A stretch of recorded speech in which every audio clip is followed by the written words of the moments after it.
संत रामपाल जी महाराज एक ऐसे महान संत जिन्होंने अपनी सतभक्ति, तत्व ज्ञान, करुणा और सेवा के बल पर समाज में नई मिसाल कायम की है। संत रामपाल जी महाराज की अगुवाई में उनके सभी सतलोक आश्रमों से समाज कल्याण के अद्भुत कार्यों ने समाज को सुनहरे भविष्य की एक नई उम्मीद दिखाई है। संत रामपाल जी महाराज से नाम दीक्षा लेने के बाद लाखों लोगों की लाइलाज बीमारियां जैसे कैंसर, एड्स आदि ठीक हुई। संत जी के ज्ञान से प्रेरित होकर उनके अनुयायियों ने लाखों यूनिट रक्तदान किया। संत जी ने लाखों बहन बेटियों का दहेज मुक्त विवाह करवाया।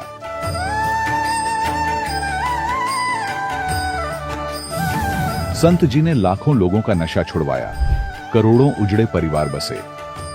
संत जी के आश्रमों में समागम के दौरान निःशुल्क नेत्र चिकित्सा, दंत चिकित्सा प्रदान की जाती है। संत रामपाल जी महाराज द्वारा समय समय पर पर्यावरण संरक्षण के उद्देश्य से बड़े स्तर पर वृक्षारोपण किया जाता है। संत जी ने जरूरतमंदों को तत्काल राहत पहुंचाने के लिए एम्बुलेंस सेवा शुरू की। संत जी अपने अनुयायियों को देहदान के लिए प्रेरित करते हैं, जिससे मानवता की सेवा और चिकित्सा क्षेत्र में सुधार हो सके। संत रामपाल जी महाराज के सभी आश्रमों में हर रोज निःशुल्क भंडारा आयोजित किया जाता है, जहां हर वर्ग, हर जाति और हर धर्म के लोग एक साथ बैठकर भोजन करते हैं।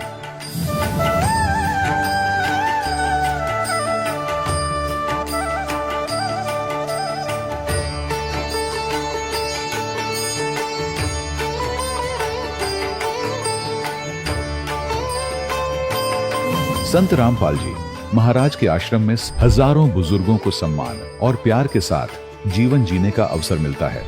उनके खाने, रहने और स्वास्थ्य की पूरी जिम्मेदारी संत रामपाल जी महाराज उठाते हैं। अनाथ बच्चों के लिए संत रामपाल जी महाराज के सभी आश्रम किसी वरदान से कम नहीं। यहाँ उन्हें शिक्षा, संस्कार और भविष्य के लिए बेहतर अवसर प्रदान किए जाते हैं। चाहे बाढ़ हो, भूकंप या महामारी, संत रामपाल जी महाराज और उनके अनुयायी हमेशा ही जरूरतमंदों के लिए सबसे आगे खड़े रहते हैं। कोविड महामारी के दौरान संत रामपाल जी महाराज के आश्रमों से करोड़ों लोगों के लिए भोजन, दवाइयां और जीवन रक्षक सामग्रियां उपलब्ध कराई गई। चाहे गरीब की मदद हो या किसी शोषित और पीड़ित वर्ग के हक और सम्मान की लड़ाई, संत रामपाल जी महाराज ने हमेशा ही उनकी दबी आवाज को सरकारों तक पहुंचाया है और उन्हें उचित न्याय दिलवाने में अहम भूमिका अदा की है। समाज में आध्यात्मिक और सामाजिक मूल्यों के प्रति जागरूकता लाने में संत रामपाल जी महाराज हर कदम पर मानवता के सच्चे सेवक साबित हुए हैं। संत रामपाल जी महाराज का जीवन हमें सिखाता है कि सच्ची सेवा वही है जो निस्वार्थ भाव से की जाए। आइए हम भी इस महान सेवा के कार्य में इस महान संत से जुड़ें और संत रामपाल जी महाराज से नाम दीक्षा लेकर अपने जीवन को धन्य बनाएं।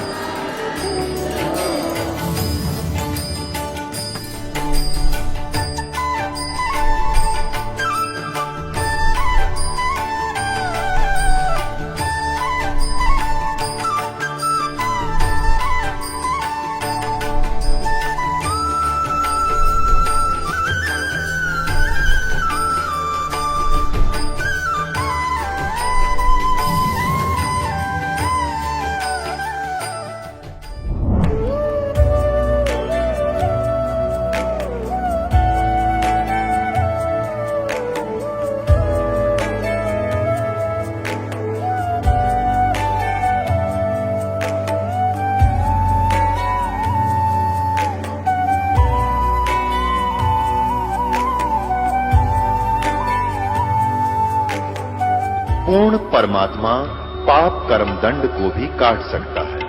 अभी तक जिस भी संत व महापुरुष से मिले, उन्होंने यही बताया कि पाप कर्म फल भोगने से ही समाप्त होगा।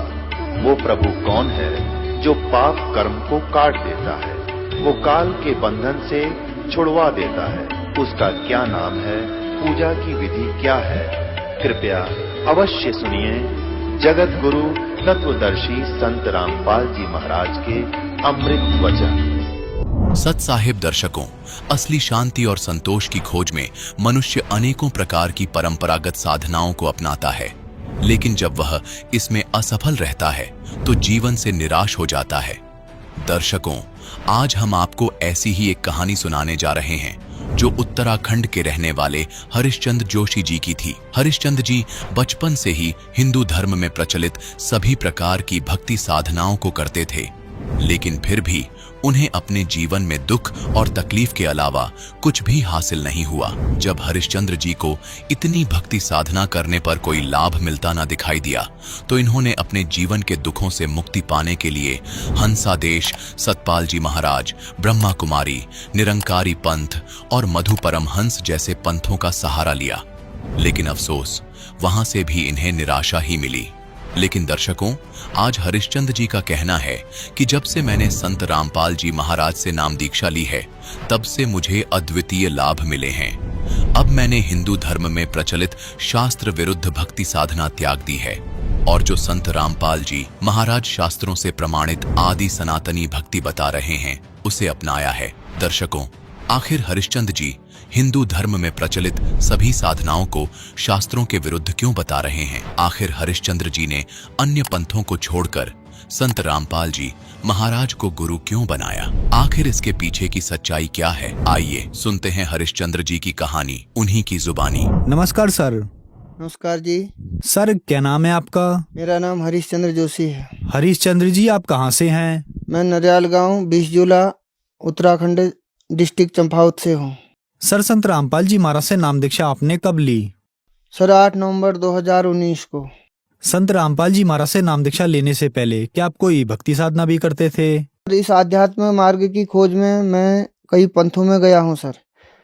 मैं 12 साल तक हंसादेश सतपाल महाराज के पंथ में रहा, 4 साल ब्रह्मा कुमारी में रहा और 4 साल निरंकारी पंथ में रहा, और एक निंगली में है आश्रम परमहंस आश्रम, स्वामी स्वरूपानंद जी का 5 साल वहाँ रहा। सर, इस प्रकार मेरा भ्रमण काल रहा परमात्मा की खोज में, सत्य की खोज में। परिवार में जो है परंपरागत कुल देवी को मानते थे, तो वो कुल देवी की साधना मैं भी किया करता था सर।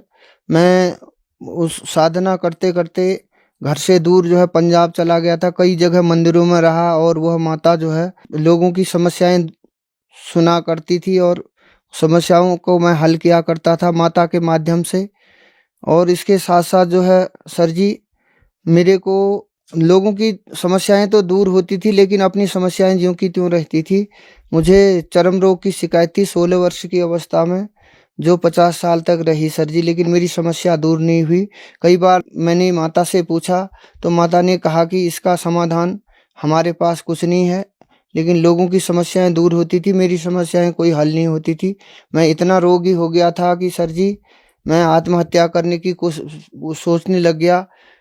एक बार जो है गुरुजी का सत्संग सुना मैंने टीवी के माध्यम से, तो फिर जो है मैं इसकी खोज में लग गया कि यह गुरुजी ये क्या बता रहे हैं शास्त्र प्रमाणित में। तो हम तो मानते थे माता दुर्गा अजर अमर अविनाशी हैं, और ये तो कहती हैं कि इन सब का जन्म और मरण होता है। सर जी, मैं मंदिर में पुजारी था, दुर्गा माता के मंदिर में, और इन्हीं की पूजा किया करता था। ये मैं जो है मेरे बाल लंबे थे, और इस प्रकार से जो है मैं मंदिर में जो है पूजा किया करता था, लोगों की समस्याएं दूर किया करता था। ये मेरी पुरानी फोटो भी है मेरे साथ। सर, फिर क्या कारण बना कि आप संत रामपाल जी महाराज की शरण में आए?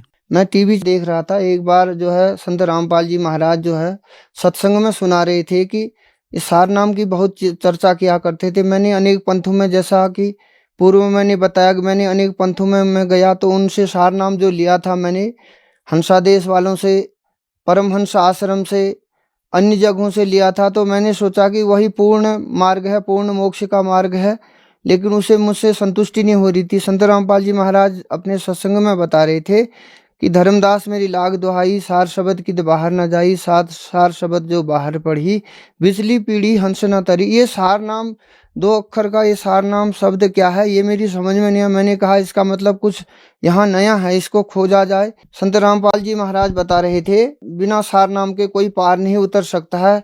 तो मैंने सोचा कि यह कुछ नया है तो इसे जाना जाए। इस प्रकार मुझे भगत जी एक बार जो है पुस्तक वितरित करने वाले आए थे, ज्ञान गंगा के माध्यम से मेरी बहुत रुचि बनी कि मैं गुरु जी के इस ज्ञान को जानूं और इस ज्ञान के माध्यम से उस सार नाम को जानूं कि वह सार नाम नया ऐसा क्या बता रहे हैं जो बार बार संत रामपाल जी महाराज बता रहे थे कि यह सार नाम की चर्चा किया करते थे। मैंने तो पहले जो गुरुओं के पास गया था तो मैंने समझ लिया कि यही फाइनल ज्ञान है, लेकिन इससे मेरी संतुष्टि नहीं हो रही थी। फिर नाम दीक्षा केंद्र में मैंने संत रामपाल जी महाराज से नाम दीक्षा ली।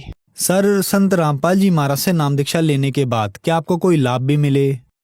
सर जी, सबसे पहले लाभ तो मुझे ये मिला कि जो बचपन से मैं 6 वर्ष की अवस्था से जगह जगह भटक रहा था सत्य की खोज के लिए, तो सबसे बड़ा लाभ तो मुझे आध्यात्मिक लाभ मिला। सत्य ज्ञान का मार्ग, जो वेद प्रमाणित, गीता प्रमाणित, सदग्रंथों से प्रमाणित जो ज्ञान था, जो पूर्ण मोक्ष का मार्ग था, वह पूर्ण ज्ञान मुझे प्राप्त हुआ।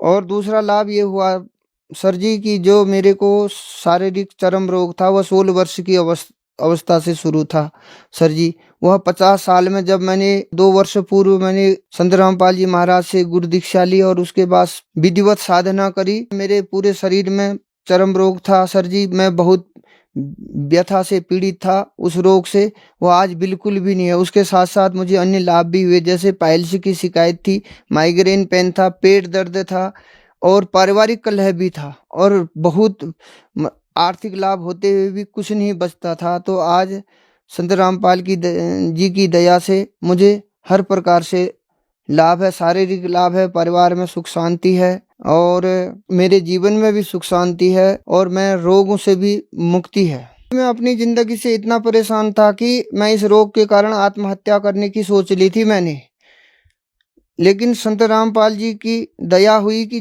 मैं जो है ज्ञान गंगा के माध्यम से मैं इस ज्ञान तक पहुंचा। इस ज्ञान में पहुंचने के बाद मैंने जो है नामदान केंद्र से नाम लिया और नाम लेने के बाद जो है मेरा सबसे बड़ा लाभ तो ये हुआ कि मुझे पुनः जीवन दान मिल गया। मैं तो कहाँ आत्महत्या करने की सोच रहा था। हे मालिक, आपको कोटि कोटि प्रणाम है जो इस दास को पुनः जो है जीवन दान मिला है।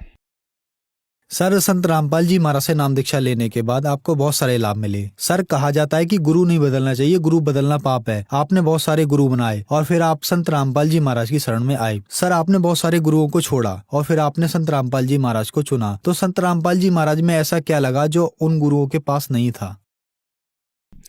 सर जी, उन गुरु के पास जो है पूर्ण मोक्ष का न तो मार्ग था, न पूर्ण शांति थी, न कोई रोग का समाधान होता था। बस एक थोड़ा सा मन बहलाव लगा लीजिए या टाइम पास लगा लीजिए। इस प्रकार हमें नहीं लगा कि वहाँ से कोई संतुष्टि मिलेगी। यहाँ तो शास्त्र प्रमाणित, शास्त्रों को खोल के दिखाया जाता है कि प्रमाणित विद प्रमाणित ज्ञान है ये। इस ज्ञान में आने से हमें बहुत लाभ मिले। प्रमाणित ज्ञान है। संत रामपाल जी ने इसमें जो है वेदों का, गीता का, जो हमारे सदग्रंथ हैं, बाइबल, कुरान, गुरु ग्रंथ साहब, प्रत्येक को खोल करके उसमें बुद्ध प्रीफ जो है इस ज्ञान को बताया है। सर, संत रामपाल जी महाराज से नाम दीक्षा लेने के बाद आपको बहुत सारे लाभ मिले। तो जो दर्शक आज आपको टीवी पर देख रहे हैं, खास करके उत्तराखंड के लोगों को आप अपनी भाषा में क्या कहना चाहेंगे? सर जी, मैं विशेषकर उत्तराखंड के लोगों को, विशेषकर अपने जनपद चंपावत से उत्तराखंड वासियों को यही कहना चाहता हूँ कि जो हम लोग ये देवी देवता की पूजा कर रहे हैं, तब में कोई लाभ न होने और पूछते पूछते पूरा जीवन बर्बाद है जालो। जैसे मेरे बहुत मैं बहुत देवी देवता शरण में गए हूँ, बहुत देव डांगरों शरण में गए हूँ, कोई लाभ न मिले। आज यहाँ पूर्ण परमात्मा धरती पर आ रहे हैं और सब लोग ये ज्ञान में जुड़ और ये ज्ञान बटे लाभ उठा और मोक्ष तरफ का जाकर सब लोग। संत रामपाल जी महाराज से नाम दीक्षा कैसे ली जा सकती है? सर जी, विभिन्न टीवी चैनलों के माध्यम से और यूट्यूब के माध्यम से, इंस्टाग्राम के माध्यम से, फेसबुक के माध्यम से और तमाम जो है पुस्तकों के माध्यम से चैनल है गुरुजी का। 24 घंटे सत्संग चलता है टीवी के माध्यम से, उसमें कॉन्टैक्ट नंबर होते हैं। और जो ज्ञान गंगा पुस्तक है इसको निःशुल्क भी मंगा सकते हैं, उस पर भी नंबर है। ये सब गुरुजी से जुड़ने का माध्यम है। धन्यवाद सर। सत साई। दर्शकों, अभी आपने सुने संत रामपाल जी महाराज से दीक्षा प्राप्त करके सुखी हुए भक्त के अनुभव। अब देखिए जगत गुरु तत्वदर्शी संत रामपाल जी महाराज के मंगल प्रवचन। आदरणीय दादू साहेब जी को परमात्मा लेकर गए थे। 3 दिन तक वो भी अचेत रहे थे, 3 दिन 3 रात। और तीसरे दिन फिर आकर के परमात्मा ने उनकी आत्मा वापस डाल दी थी, वो सचेत हो गए थे। उसके बाद आदरणीय गरीबदास साहिब जी को भी परमात्मा दिन के 10 बजे मिले थे। खेतों में, जंगल में गौ चरा रहे थे वहां पर, तो वहां से लेकर गए थे और उनको उसी दिन शाम को देर रात तक वापस छोड़ दिया था। उनको मृत जान करके चिता पर रख दिया गया था। चिता प्रज्वलित करने से पहले ही परमात्मा ने उनकी आत्मा को प्रवेश कर दिया बॉडी में और एकदम वो खड़े हो गए। इसी प्रकार आदरणीय गीसा दास साहिब जी भी 3 दिन और 3 रात तक ऐसे ही अचेत रहे थे और तीसरे दिन परमात्मा ने उनकी आत्मा को छोड़ा था।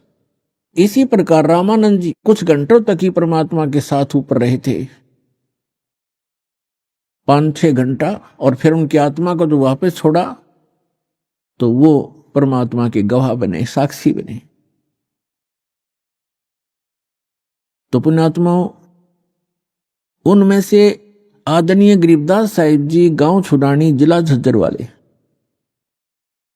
इनको परमेश्वर ने अपना यथार्थ ज्ञान पुनः दिया। वैसे तो अन्य महापुरुषों को भी बताया, लेकिन उस समय की वाणी जो है बीच में थोड़ी बहुत कोई रह जानी थी, इधर उधर पूरी संग्रहित नहीं हो पानी थी। तो गरीबदास जी के रूप में परमात्मा ने उस प्यारी आत्मा के माध्यम से अपना कंप्लीट ज्ञान दिया। और एक गोपाल दास नाम के एक दादू पंथी संत ने वो लिखी और गरीबदास जी बोला करते थे। ऐसे ही धर्मदास साहिब जी ने लिखी थी, परमेश्वर कबीर जी बोला करते थे। लेकिन इतने समय गुजर जाने के बाद उसमें मिलावट हो जाना स्वाभाविक था, इसलिए परमात्मा ने आदरणीय गरीबदास साहिब जी के द्वारा अपना यथार्थ ज्ञान पुनः प्रकट करवाया। और इसका प्रमाण उन्होंने पहले ही बोला था कि 12वां पंथ गरीबदास पंथ होगा और गरीबदास जी के माध्यम से मेरी वाणी पुनः प्रकट होगी। तो गरीबदास जी ने बताया है, हम सुल्तानी नानक तारे दादू को उपदेश दिया, जात जुलाहा भेद न पाया, यो काशी महे कबीर हुआ। गरीबदास साहिब जी कह रहे हैं कि हम, इंक्लूडिंग मी, यानी गरीबदास सहित, नानक जी को, अब्राहिम सुल्तान अधम को और दादू जी को, गरीबदास साहिब जी कह रहे हम सबको पार किया। किसने? परमात्मा कबीर जी ने। और कौन है वो कबीर जी? जो धानक रूप में, जो लाहे रूप में काशी में 120 वर्ष तक रहे थे। वो परम अक्षर ब्रह्म, वो सत्य पुरुष, वो अकाल मूर्त हैं, वो शब्द स्वरूपी राम है। हम सुल्तानी नानक तारे दादू को उपदेश दिया, जात जुलाहा भेद न पाया, वो काशी महे कबीर हुआ। अनंत कोटि ब्रह्मांड का एक रति नहीं भारे, सतगुरु पुरुष कबीर हैं कुल के सिरजनहार। आदरणीय नानक साहिब जी ने कहा, जो गुरु ग्रंथ साहिब के पृष्ठ नंबर 24 पर अंकित है वाणी, कि एक सवान दुई सवानी नाल भलके भोकाई सदा बिहार, कूड़ छुड़ा जूठा मर्दार, ये धानक रूप रहा करतार। तेरा एक नाम तारे संसार में, ए हो आस ए है आधार। और धानक रूप रहा करतार। हाई सूरत मलुक की वेश, ए ठगवाड़ा ठगी देश। खरा सियाणा भोता भारी, धानक रूप रहा करतार। परमात्मा सचखंड में लेकर गए आदरणीय नानक साहिब जी को। फिर परमेश्वर ने उनको बेई नदी के किनारे वापस छोड़ दिया सशरीर। तो उसके बाद उन्होंने, परमात्मा ने सचखंड में कहा था कि मैं काशी में रहता हूं, जुलाहे का काम, दानक का काम करता हूं, और सतनाम दूंगा, वहां आ जाना। सतनाम से मोक्ष होगा बच्चा, और कोई तरीका नहीं। तो नानक साहिब जी एक सुल्तानपुर शहर में एक नवाब के यहाँ मोदी खाने में नौकरी करते थे। वो नौकरी त्याग दी, सच्ची सरकार की नौकरी के लिए चल पड़े। बनारस में पहुंचे, जब देखा जो सचखंड में देखी थी जो सूरत, और वो देखा वहां एक जुलाहे के रूप में कपड़ा बुनते हुए, तब कहा था फाई सूरत मुल्क की वेश, ए ठगवाड़ा ठगी देश। खरा सियाणा बहुता बार, ये धानक रूप रहा करता। बोली आत्माओं देखो, ये लोगो आओ, ये अपने आप को छुपाए बैठा है, ये ठग है, ये ठगवाड़ा है। प्यार में रो रो कर कह रहे थे, ये बैठा धानक रूप रहा करता और धानक रूप रहा करता। इसी प्रकार दादू साहिब जी ने कहा है कि जिन मुख को निज नाम दिया, सोए सतगुर हमार। दादू दूसरा कोई नहीं, ये कबीर सिरजनहार।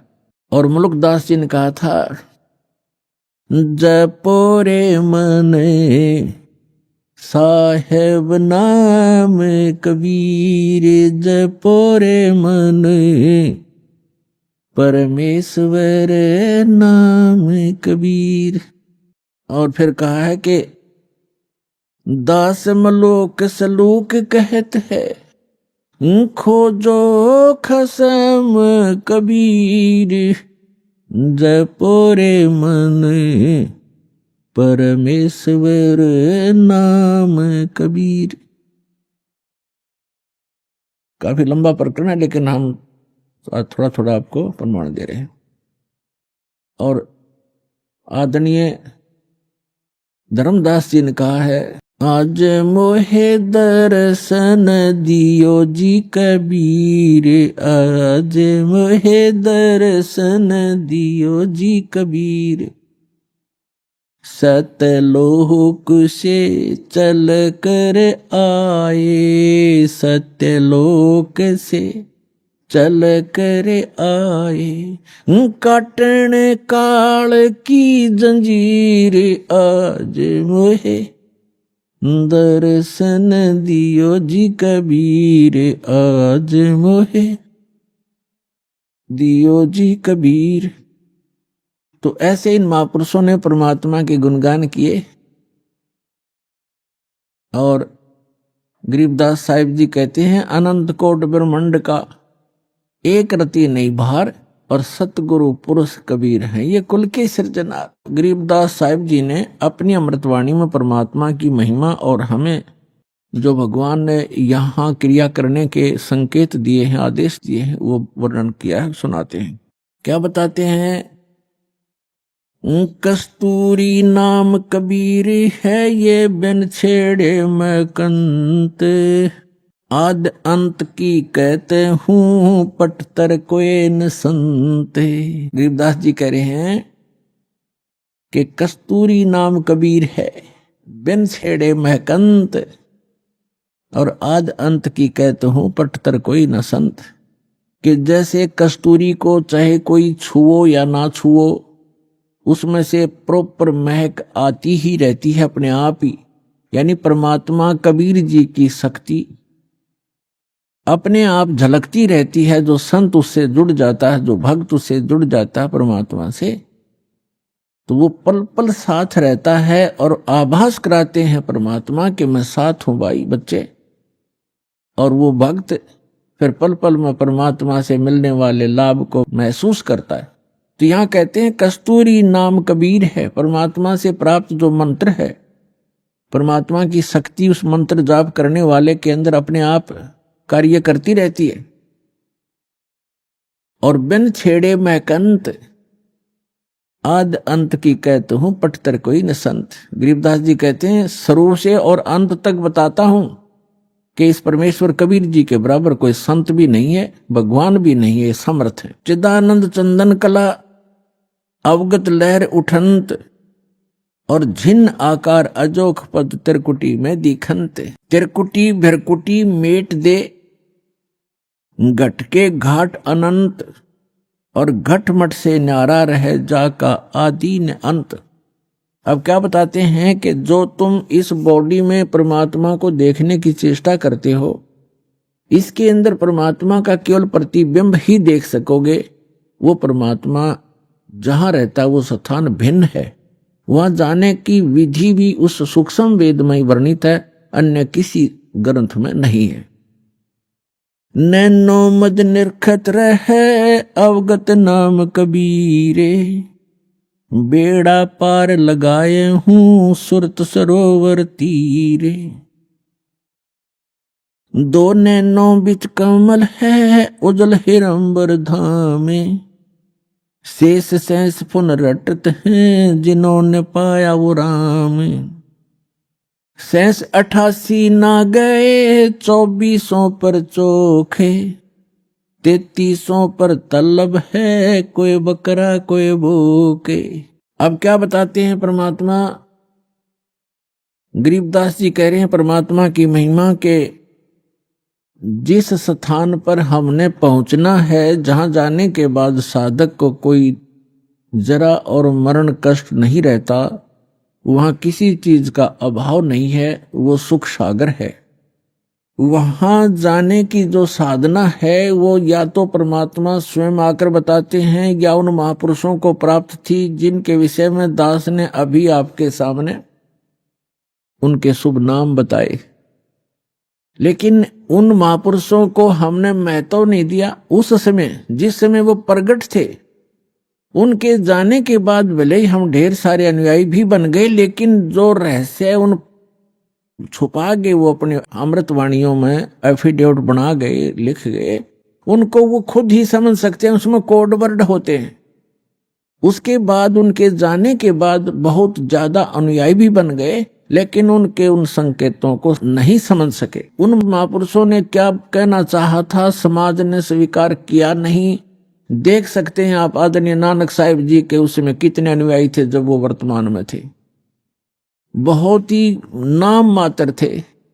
उनके जाने के बाद आप देख रहे थे करोड़ों की संख्या में सिख बन गए, शिष्य बन गए। उस समय कोई पूछने वाला ढंग से उनसे अर्ज करते तो वो रहस्य बता देते, लेकिन उस समय हम उनकी कीमत को समझ नहीं सके। ऐसे ही कबीर परमेश्वर आए थे, उस समय लोगों ने परमात्मा को समझा नहीं, वहां की जनता ने, तो परमात्मा अपना कोड वर्ड लिख कर चले गए। ऐसे ही गरीबदास साहिब जी को, मुल्कदास साहिब जी को, दादू साहिब जी को मिले, उस समय उनकी कोई पूछ नहीं की, मैं तो नहीं दिया, जिस कारण से वो अपने कोड वर्ड छुपा कर चले गए। अब उन सभी सांकेतिक शब्दों को, उन अद्भुत रहस्यों को उजागर करने की बुद्धि इस दास को दी कबीर भगवान ने। तो सभी सदग्रंथों की, सभी महापुरुषों के शुभ संकेत हैं और रहस्य में संकेत है, उनको बताने के लिए इस दास पर मेहर करी है, और वो आपको अब रूबरू कर रहा है। इसका लाभ उठाओ।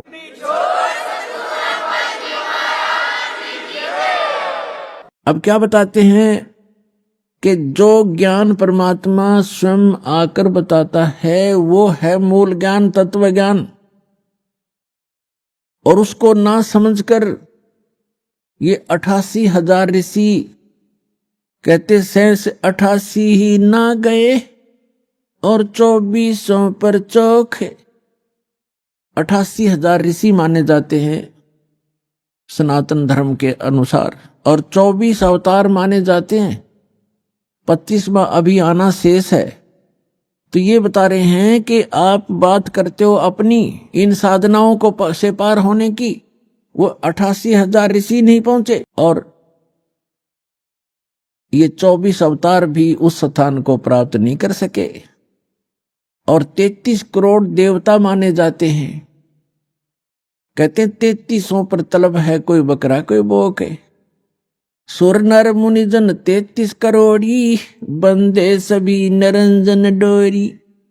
ये 33 करोड़ देवता ये सब काल की डोर से बंधे हुए हैं, इनको यथार्थ ज्ञान नहीं। अपनात्मा, अब यहां बहुत बड़ी शंका पैदा हो जाती है भक्त को कि 88,000 ऋषि ऐसे महापुरुष कहलाते हैं और वो भी पार नहीं हुए।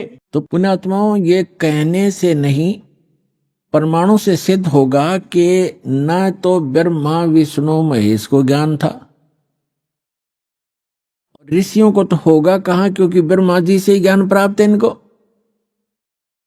अब एक शब्द दास ने परमात्मा की अमर वाणी से, गरीबदास जी की वाणी से बोला है कि 88 नहीं गए और 2400 पर चौक, 3300 पर तलब है कोई बकरा कोई बोक, यानी 33 करोड़ देवता, 88,000 ऋषि, 24 अवतार जो अभी तक आ चुके, ये मोक्ष प्राप्ति नहीं कर सके। क्यों नहीं कर सके? क्योंकि इनके पास अध्यात्म ज्ञान नहीं था, वो तत्व ज्ञान नहीं था जो श्रीमद् भगवत गीता अध्याय नंबर 4 के श्लोक नंबर 32 में कहा है कि सच्चिदानंद घन ब्रह्म की वाणी में वो अमृत ज्ञान, वो तत्व ज्ञान है जो उन्होंने अपने मुख कमल से बोला है। उसमें विस्तार के साथ साधना लिखी है, यज्ञ यानी धार्मिक अनुष्ठानों की जानकारी बताई है। उसको जानने के बाद मोक्ष प्राप्ति होगी। चौथे अध्याय के 34वें श्लोक में गीता ज्ञानदाता कहता है कि अर्जुन, उस तत्व ज्ञान को जो सच्चिदानंद घन ब्रह्म की वाणी में लिखा है, उस तत्व ज्ञान को तू तत्वदर्शी संतों से जाकर समझ, उनको दंडोत प्रणाम करने से, कपट छोड़कर सरलतापूर्वक प्रश्न करने से वो तत्वदर्शी संत तुझे उस तत्व ज्ञान का उपदेश करेंगे। तो इससे सिद्ध है कि गीता ज्ञान दाता भी उस तत्व ज्ञान से अपरिचित है, और तत्व ज्ञान से अपरिचित है तो मोक्ष कहां से होगा उनका? तो ये अंडरस्टूड है पुण्यात्माओं कि अभी तक इन ऋषि महर्षियों और इन देवताओं को कख भी पता नहीं था अध्यात्म मार्ग का। केवल डरे डोते रहे, सिद्धियां प्राप्त कर लेते, आकाश में उड़ जाने की, पृथ्वी के ऊपर चलने की, सागर को पी जाने की। ये तो अपना जीवन नाश करने के एक चमत्कार हैं। मंत्र दोष का आधार है, वो इनको प्राप्त नहीं हुआ। अब इसका प्रमाण देखते हैं। श्री ब्रह्मा जी से ज्ञान प्राप्त है इन सभी ऋषि महर्षियों को, और ब्रह्मा जी को कितना ज्ञान है? ब्रह्मा जी से ज्ञान विष्णु जी को प्राप्त हुआ, और ब्रह्मा जी से ही शिव जी को ज्ञान प्राप्त हुआ, अब ब्रह्मा जी से ही देवी को प्राप्त हुआ। अब ब्रह्मा जी को कितना ज्ञान है ये बताते हैं, ये देखते हैं अपने ही सदग्रंथों में। और ये सचित्र मोटा टाइप ये यहां से प्रकाशित है। इसके कौन है संपादक? हनुमान प्रसाद पोदार चमनलाल गोस्वामी, और ये गीता प्रेस गोरखपुर से प्रकाशित है।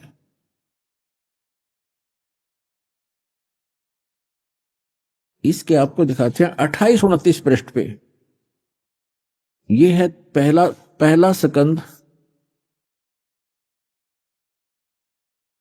संक्षिप्त देवी भागवत देवी पुराण, और 28 पृष्ठ पे यहां Vyas ji, writer of the all Purana and Veda, Narad ji ने कहा, महाभाग व्यास जी, तुम इस विषय में जो पूछ रहे हो ठीक यही प्रश्न मेरे पिताजी ने भगवान श्री हरि से किया था। देवादिदेव भगवान जगत के स्वामी हैं, लक्ष्मी जी उनकी सेवा में उपस्थित रहती हैं, दिव्य कौस्तुभ मणि उनकी शोभा बढ़ाती है, वे शंख चक्र गदा लिए रहते हैं, पीतांबर धारण करते हैं, 4 भुजाएं हैं, वक्ष स्थल पर श्री वत्स का चिन्ह चमकता रहता है, वे चराचर जगत के आश्रय दाता है, जगत गुरु एवं देवताओं के भी देवता हैं। ऐसे जगत प्रभु भगवान श्री हरि यानी विष्णु जी महान तप कर रहे थे, उनकी समाधि लगी थी। यह देखकर मेरे पिता ब्रह्मा जी को बड़ा आश्चर्य हुआ। अतः उन्होंने उनसे जानने की इच्छा प्रकट की। ब्रह्मा जी ने पूछा, प्रभु आप देवताओं के अध्यक्ष, जगत के स्वामी, भूत भविष्य एवं वर्तमान के सभी जीवों के एकमात्र शासक हैं। भगवान फिर आप क्यों तपस्या कर रहे हैं और किस देवता के आराधना में ध्यान मग्न है?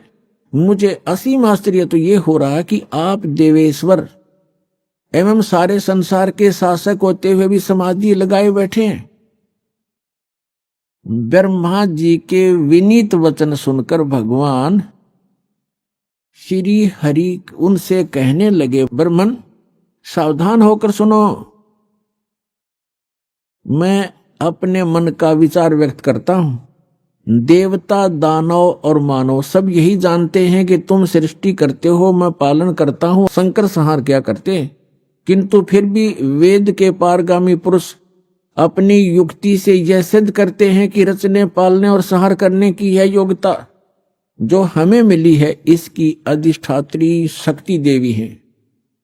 वे कहते हैं कि संसार की सृष्टि करने के लिए तुम में राजसी शक्ति का संचार हुआ है, मुझे सात्विक शक्ति मिली है और रुद्र में तामसी शक्ति का आविर्भाव हुआ है।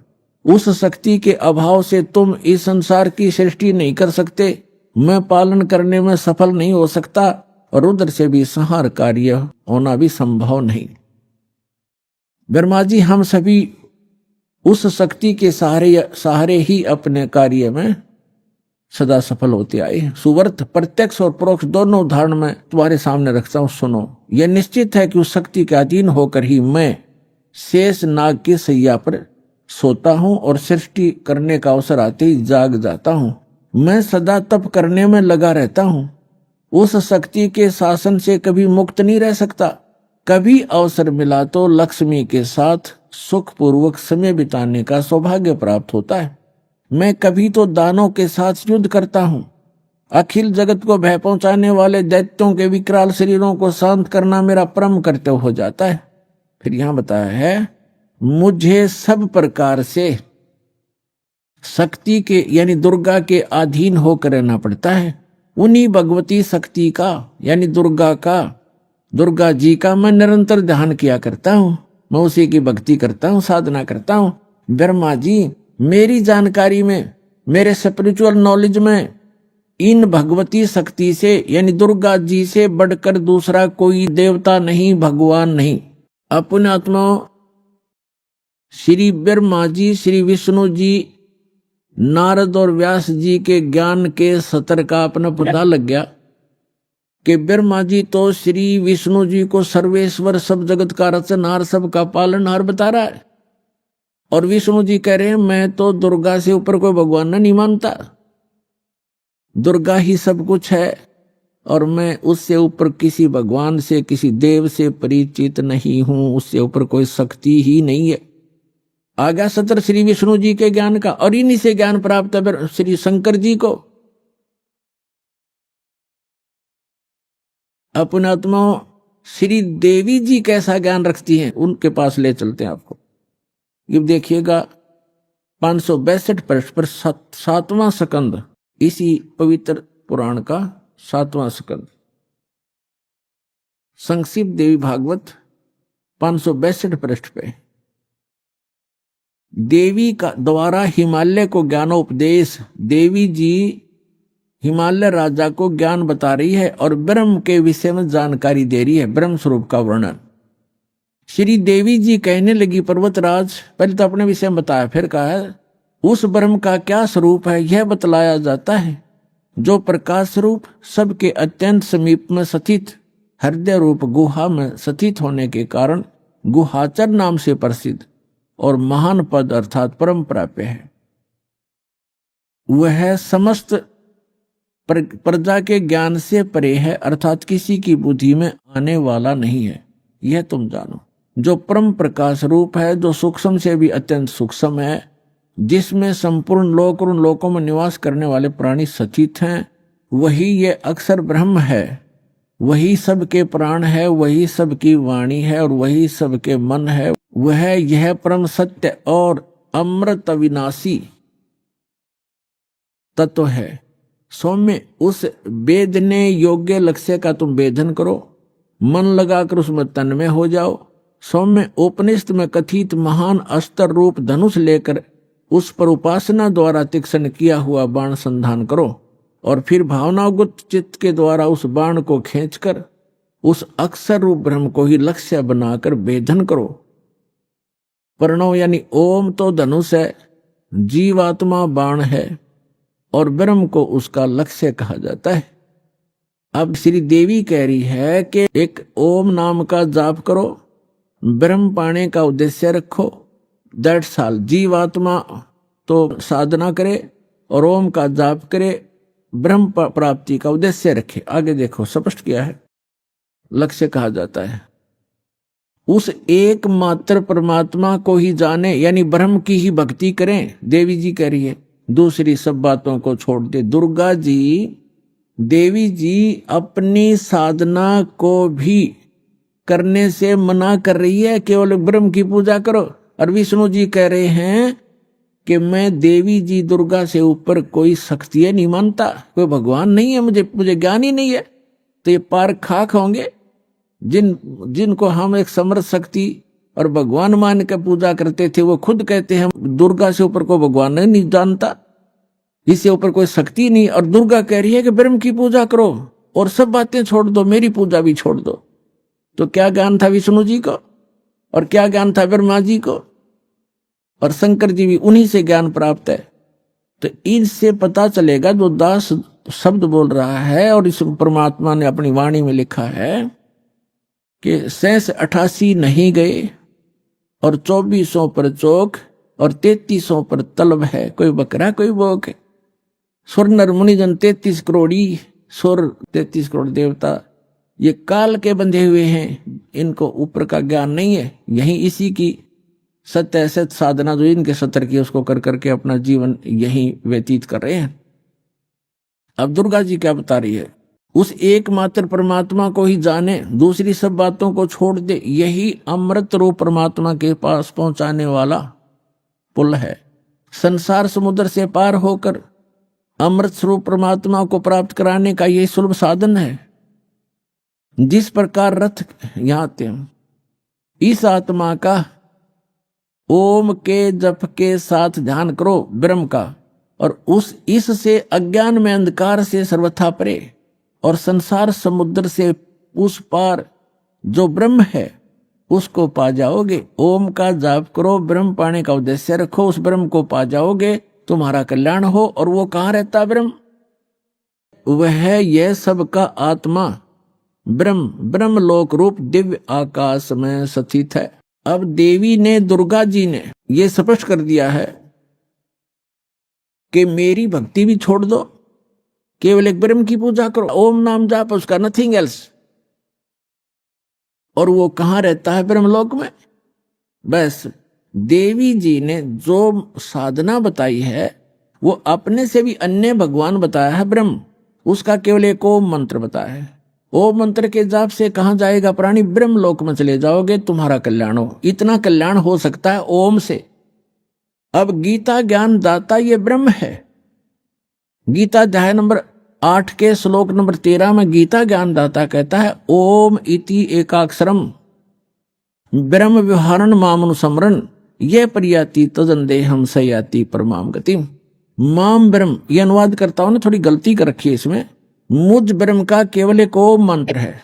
आपको दिखाते हैं श्रीमद् भगवत गीता, देखिएगा। ये जयदयाल गोविंद का इसके अनुवादक हैं और गीता प्रेस गुरुपुर से ये प्रकाशित है। गीता अध्याय नंबर 8 के श्लोक नंबर 13 में आपको दिखाते हैं। श्रीमद् भगवत गीता अध्याय 8 और श्लोक नंबर 13 में। इसमें हम संस्कृत भी पढ़ेंगे। ओम इति एकाक्षरम ब्रह्म व्यवहारण मामनुसमरण ये प्रियाति तजंदेहम सयाति परमाम गतिम। ये क्या कहता है? माम ब्रह्म, मुझ ब्रह्म का केवल एक ओम अक्षर है। ओम यह एक अक्षर है, नथिंग एल्स। ये प्रियाति तजंदेहम, जो शरीर त्याग कर जाता है ओम नाम का सिमरण करता हुआ, सयाति परमाम गतिम, वह ओम से मिलने वाली परम गति को प्राप्त होता है। ये श्री देवी जी ने देवी पुराण में स्पष्ट कर दिया है।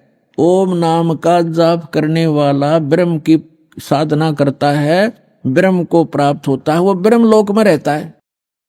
अब श्रीमद् भगवद गीता अध्याय नंबर 8 के श्लोक नंबर 16 में कहा है कि ब्रह्मलोक में गए हुए साधक भी फिर लौटकर पुनरावर्ती माते हैं, उनकी जन्म मृत्यु होती है, वो मोक्ष प्राप्त नहीं कर सकते, पूर्ण मोक्ष प्राप्ति नहीं कर सकते। देखिएगा श्रीमद् भगवद गीता अध्याय नंबर 8 के और श्लोक नंबर 16 में, हे अर्जुन, ब्रह्मलोक पर्यंत सब लोग पुनरावर्ती में हैं। यहां देखना, इन स्टार लगा रखे है, इस पे स्टार यहां है, अर्थात जिनको प्राप्त होकर यानी ब्रह्मलोक में जाकर पीछे संसार में आना पड़े, ऐसे पुनरावर्ती कही गई है। अभी आपने सुने संत रामपाल जी महाराज के मंगल प्रवचन। आइए अब सुनते हैं संत रामपाल जी महाराज से नाम दीक्षा लेकर सतभक्ति करके अद्भुत लाभ प्राप्त करने वाले अनुयायी के विचार। दर्शकों, क्या आपने कभी सोचा है कि जब मनुष्य समाज में चली आ रही सभी परंपरागत भक्ति साधना को करता रहे, लेकिन फिर भी उसे जिंदगी में अंधकार के अलावा कुछ न दिखाई दे, जब डॉक्टर भी उसे जवाब दे दे और चारों ओर उसे केवल निराशा ही नजर आए, तो वह क्या करे? दर्शकों, इसका परिणाम ये होगा कि वह परेशान होकर नशे जैसी बुरी लत का शिकार हो जाएगा। दर्शकों, ऐसी ही कहानी थी हरियाणा के रहने वाले कृष्ण जी की। कृष्ण जी ने अपने जीवन में हिंदू धर्म में प्रचलित सभी भक्ति साधनाएं की। इन्होंने जप भी किया, व्रत भी रखे और तीर्थों की यात्रा भी की, लेकिन फिर भी इन्हें किसी भी विधि से सच्ची शांति और सुख की अनुभूति नहीं हुई। लेकिन दर्शकों, आज कृष्ण जी का कहना है कि संत रामपाल जी महाराज से नाम दीक्षा लेने के बाद मुझे असली भक्ति का ज्ञान हुआ है। मैंने आज तक सिर्फ शास्त्र विरुद्ध साधना ही की थी, जिसने मेरे जीवन को अंधकार की ओर धकेल दिया था। लेकिन संत रामपाल जी महाराज द्वारा बताई गई भक्ति साधना को अपनाने के बाद मेरा जीवन पूरी तरह बदल गया है। दर्शकों, आखिर कृष्ण जी ऐसा क्यों कह रहे हैं कि हिंदू धर्म में प्रचलित सभी साधनाएं शास्त्र विरुद्ध हैं और संत रामपाल जी महाराज ही एकमात्र संत हैं जो आदि सनातनी भक्ति बता रहे हैं? आइए जानते हैं कि इसकी सच्चाई क्या है। सुनते हैं कृष्ण जी की कहानी उन्हीं की जुबानी। नमस्कार जी। नमस्कार जी। क्या नाम है सर आपका? कृष्णदास है जी मेरा नाम। आप कहाँ से आए हैं? मैं अट्टा गांव से, अट्टा जोरासी गांव से हूँ और मेरा जिला पानीपत है और तहसील समाल का है। संत रामपाल जी महाराज की शरण में आने से पहले आप क्या भक्ति साधना करते थे? मैं हरिद्वार जाता था, लोगों को देखकर, मतलब मैं भी साथ में जाता था। लोग बहुत हरिद्वार जाते हैं और वहाँ साधुओं की सेवा में रहते हैं, तो मैंने भी जाके वहाँ साधुओं की सेवा की। साधुओं के मतलब लंगर में काम किया करता था और जो भंडारे होते थे वो भंडारे में जाया करता था। फिर मतलब कुंभ मेलों में भी गया मैं। कुंभ मेले मैंने हरिद्वार के करे, इलाहाबाद के करे और मैं सब ऊपर पहाड़ में भी जाया करता था। अपना गंगा जी में स्नान करना और मतलब ऊपर केदारनाथ पे जाना, ये करते थे हम। जो भक्ति साधना आप कर रहे थे उनसे आपको क्या क्या लाभ प्राप्त हुए? नहीं, लाभ तो नहीं प्राप्त हुए। ये है, मैं खेती बाड़ी करता था, खेती का काम करता था मैं। इसमें मतलब मेरे को लाभ नहीं हुआ, कोई ऐसा कोई लाभ मेरे को नहीं मिला। आप हिंदू धर्म की सारी परंपरागत साधनाएं कर रहे थे, तो इन सब साधनाओं को करते करते संत रामपाल जी की जानकारी आपको कहाँ से प्राप्त हुई? भाई, मेरे घर में टीवी था और मेरे घर वाले वो टीवी देखा करती थी। वो सत्संग सुना करती थी परमात्मा का, कबीर साहब का। तो वो बोले कि भाई इस संत को देखो, जो ये संत इतना ऊंचा ज्ञान दे रहा है, तुम इस संत के पास जाकर देखो। तो मैंने कहा अभी तो मैं संतों के पास ही जाता हूँ, हरिद्वार जाता हूँ, वहाँ भी तो संत है। वो बोले नहीं, इसका ज्ञान अलग है, इसका ज्ञान सबसे अनोखा है, तुम इसके पास जाके देखो। तो मैं बीड़ी पीता था, सिगरेट पीता था और मैं सुल्फा भी पी लिया करता था। तो मेरे घरवाले का विचार सुना मैंने, चलो मैं भी महा चल मैं देखता हूँ। तो मैंने देखा, टीवी पर देखा, गुरु रामपाल जी महाराज का वो चला करता था। तो मैंने वहाँ देखा तो गुरु रामपाल जी महाराज के जो विचार सुने तो बहुत उच्च थे। फिर मैंने देखा भाई ये साधु है ना, ये तो कुछ अलग ही बात कर रहा है। तो ये सतयुग की, कलयुग की और मतलब त्रेता की, द्वापर की, वो सभी बातें बताते थे। तो मैं सुनता रहा। तो एक बार ये राधा स्वामी की बात चल रही थी, तो राधा स्वामी की बात मैंने सुनी। तो वो कुछ किसी को कुछ बताते थे, किसी को कुछ बताते थे। वो उनकी साधना सही नहीं थी। किसी की भी संत की मैंने ऐसी विचार नहीं सुने जो कोई सही रूप दिखा दे। तो मैंने सबके ही गलत रूप देखते थे। कोई पैसा मांगता था, कोई कुछ करता था, वो अपने अपने ही उसमें रखना चाहते थे। तो मैंने देखा भाई जब ये संत एक मोक्ष का मार्ग बता रहा है तो हमें मोक्ष मार्ग पे चलना चाहिए ना। भाई हमें यहाँ नरक में आके क्या करेंगे? तो ये तो यहाँ तो नरक ही है, ये स्वर्ग नहीं है, ये सब नरक है। तो नरक में मेरे को बस रहना बस में नहीं था। तो परमात्मा की कृपा हुई कबीर साहब की। तो मेरे को मतलब मैंने सोचा भाई संत रामपाल जी महाराज से मैं जरूर मिलूं और उनसे देखूं वो क्या क्या भक्ति बताते हैं। फिर मैं 13 मार्च 2013 को मैं उनके आश्रम में गया। मेरे गोद में 2 बीड़िया के बंडल भी थे और सिगरेट भी थी और माचिस भी थी। तो उनने मेरा वहाँ झाड़ा लिया और बोले जी ये बीड़ी सिगरेट ये निकाल दो, ये हमारे यहाँ अलाउड नहीं है। तो हमने वो बीड़ी सिगरेट निकाल दी। फिर मैं अंदर चला गया। अंदर जाकर मेरे को सब भक्तों ने, वहाँ बहुत अच्छे भक्त थे, उनने मेरे को सब ने चाय पिलाई, बिस्कुट खिलाए और फिर बोले भाई भगत जी नाम ले लो। मैं बोला भाई नाम तो मैं अभी लेता नहीं, नाम तो मैं गुरुजी आएंगे जब उनसे बात करके जब लूँगा। तो शाम को सत्संग होया। फिर सबकी मतलब गुरुजी का आदेश लेने के लिए सबकी लाइन लगती थी। तो मैं भी उस लाइन में खड़ा हो गया। तो परमात्मा गुरुजी आए और गुरुजी ने सबको आशीर्वाद देते जा रहे थे। फिर मैं भी खड़ा था, मेरे को भी आशीर्वाद दिया। फिर वो मेरे से 10-15 फुट आगे चले गए। फिर वो वापस आए, सिर पर हाथ रखा और बोला बेटा तू आ गया है? मगा गुरुजी मैं आ गया। तो बोला तेरी भक्ति लाइन शुरू हो गई है, अब तू भक्ति कर। तो जब मैं वहाँ से मेरी भक्ति स्टार्ट हुई थी। सर, आपने बताया कि टेलीविजन के जरिए आपको संत रामपाल जी महाराज की जानकारी मिलने के बाद सतलोक आश्रम बरवाला में आप गए और संत रामपाल जी महाराज से नाम दीक्षा प्राप्त की। हमने सुना है कि जो भी श्रद्धालु संत रामपाल जी महाराज से नाम लेते हैं उन्हें कोई न कोई लाभ जरूर प्राप्त होता है। तो क्या आपको भी संत रामपाल जी महाराज से नाम दीक्षा लेने के बाद कोई लाभ प्राप्त हुए? मेरे को बहुत लाभ हुए। मैं तो एक नरक में पड़ा हुआ बंदा था, मेरे को कुछ नहीं पता था। जो आमदनी होती थी, किसान हूँ और किसान खेती का काम करता था, वो सब यही मेरी मतलब नशे पते में सब चला जाता था। तो मेरा 2 लड़के हैं, एक लड़की है। मेरे लड़के जब स्टडी कराया करते पढ़ते थे तो वो गुरुजी के आने के उसमें उनको दोनों को नौकरी मिली। एक डॉक्टर है जो पशुओं का डॉक्टर है, एक प्रोफेसर है जो सरकारी गवर्नमेंट कॉलेज में है। तो जब गुरुजी के हम शरण में आए तभी हमारे को सारा लाभ मिला और इसमें मेरे को जीवन दान मिला। मैं अपनी दुकान से आ रहा, मैंने Sat Kabir paint and hardware store की दुकान कर रखी है बापोली में। तो वहाँ से मैं आ रहा था तो मैं अपने खेत के पास पहुँचा तो मैं मतलब धानों के देख रहा था। तो मेरा पता नहीं एक्सीडेंट कैसे होया, मेरी मोटरसाइकिल गिर गई और मैं सड़क पर जा गिरा। सड़क पर जा गिरने से मेरे सिर में चोट लगी। तो मेरे और रात को मेरे बच्चों ने देखा मेरे को, अगर मेरे पिताजी को चोट लग रही है, तो वो रात को उन्हें उठा और डॉक्टर साहब के पास ले गए। डॉक्टर साहब ने बोला भाई अभी तो इसकी हालात ठीक है पर इसके हालात ख़राब हो सके हैं। तो मेरे को सुबह मेरे बच्चे मेरे को पानीपत ले गए और पानीपत ले जाकर मैं भर्ती करवा दिया। तो डॉक्टर साहब बोले भाई इसकी बचने की कोई उम्र नहीं है, इसके सिर में बहुत गहरी चोट है। तो वो बच्चे भी बेचारे, वो घरवाली भी रोने लग गई और बच्चे भी रोने लग गए। तो वो बोला भाई इसका ऑपरेशन मैं 72 घंटे के बाद कर सकता हूँ, अगर ये 72 घंटे तक जी गया तो मैं इसका ऑपरेशन कर सकता हूँ, नहीं मैं कोई ऑपरेशन नहीं करूँगा। तो वो बच्चे बोले जी ठीक है, नहीं हम इनको दिल्ली ले जाते हैं। तो 72 घंटे इंतज़ार किया। क्यों मेरे को जब मैं अस्पताल में भर्ती हुआ तो मेरे पास गुरुजी आ गए, गुरु रामपाल जी महाराज आ गए। मैं पढ़ा था, गुरु रामपाल जी महाराज बोले अगर बेटा तेरा कुछ नहीं होगा, तेरी भक्ति उम्र बढ़वा दी है और तू भक्ति कर। तो मेरा ऑपरेशन होया। फिर मेरे को उसमें धर्मराज के लोक में भी गया हूँ और धर्मराज के लोक में भी मैंने देखा बहुत बुरा हाल था और वहाँ सबकी परीक्षा ली जा रही थी, कोई नरक में भेज रहा था, कोई स्वर्ग में भेज रहे थे। तो वहाँ कबीर साहब आ गए और संत रामपाल जी महाराज आ गए। तो उन्होंने कहा भाई इसकी भक्ति उम्र बढ़ा दो और इसको छोड़ दो। वो बोले नहीं जी इसकी तो 52 साल की उम्र है, इसकी भक्ति उम्र पूरी हो गई। वो बोला नहीं अभी तो इन्हें भक्तियाँ स्टार्ट हुई है, इसकी भक्ति उम्र बढ़ाओ। तो उनके कहने से, गुरुजी के कहने से और परमपिता परमात्मा के कहने से मेरी भक्ति उम्र बढ़ाई गई। और मैं जब नीचे आया तो मेरे को तो अस्पताल वाले तो कहते थे ये तो कोमा में चलेगा, मैं किसी से बात नहीं कर सकूँ था, कुछ नहीं कर सकूँ था।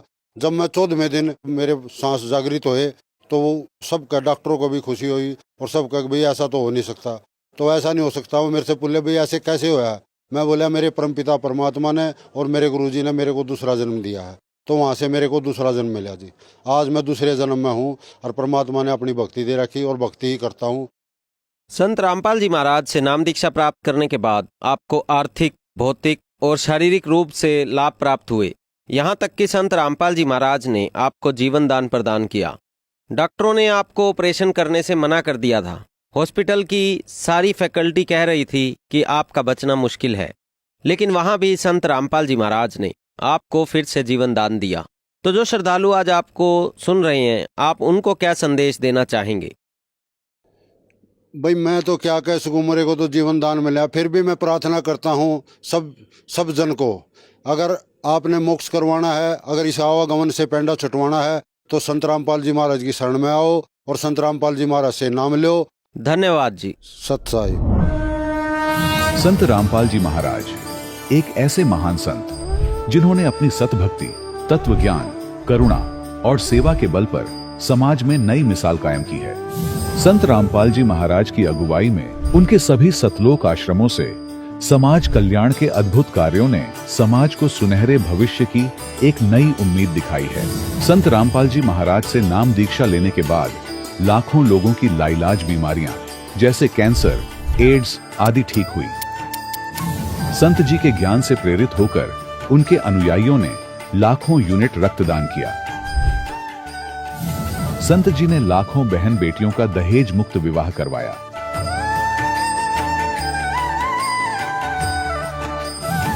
संत जी ने लाखों लोगों का नशा छुड़वाया, करोड़ों उजड़े परिवार बसे।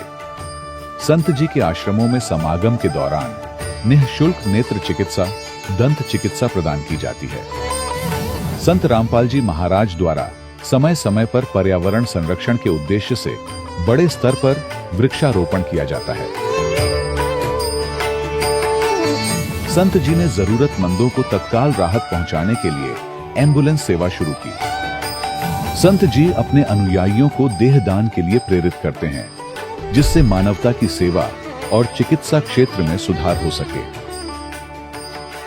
संत रामपाल जी महाराज के सभी आश्रमों में हर रोज निःशुल्क भंडारा आयोजित किया जाता है, जहां हर वर्ग, हर जाति और हर धर्म के लोग एक साथ बैठकर भोजन करते हैं।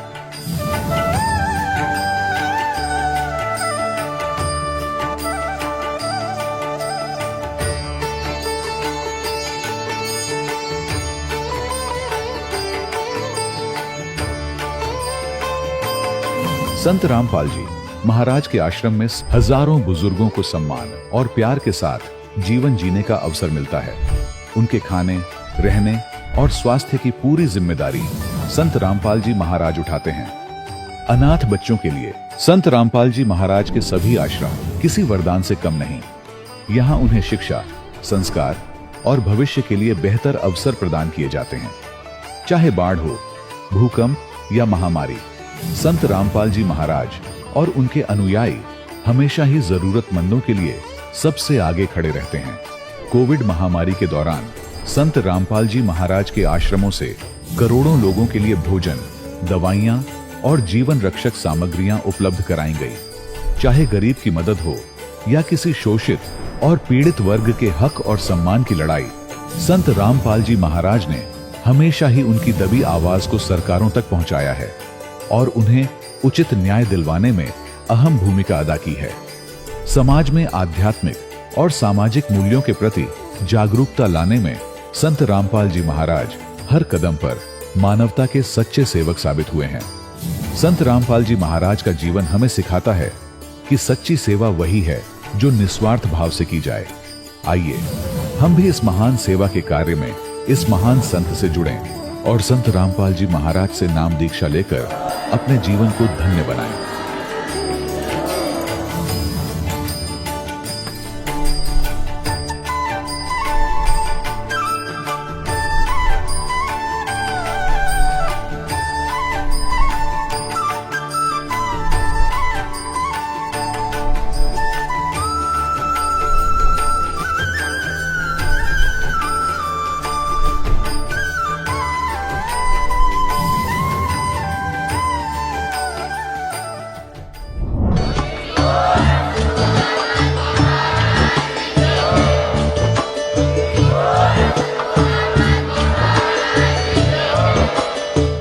सुन रहे थे जगत गुरु तत्वदर्शी संत रामपाल जी महाराज जी के मंगल प्रवचन। अधिक जानकारी के लिए विजिट कीजिए हमारी वेबसाइट www.jagatgururampalji.org। संत रामपाल जी महाराज जी के शुभ आशीर्वाद से पूरे विश्व भर में 500 से भी ज्यादा नाम दीक्षा केंद्र हैं, जिन पर संत रामपाल जी महाराज जी द्वारा ऑनलाइन निशुल्क नाम दीक्षा दी जा रही है। अपने नजदीकी नाम दीक्षा केंद्र का पता करने के लिए संपर्क करें 8222880541।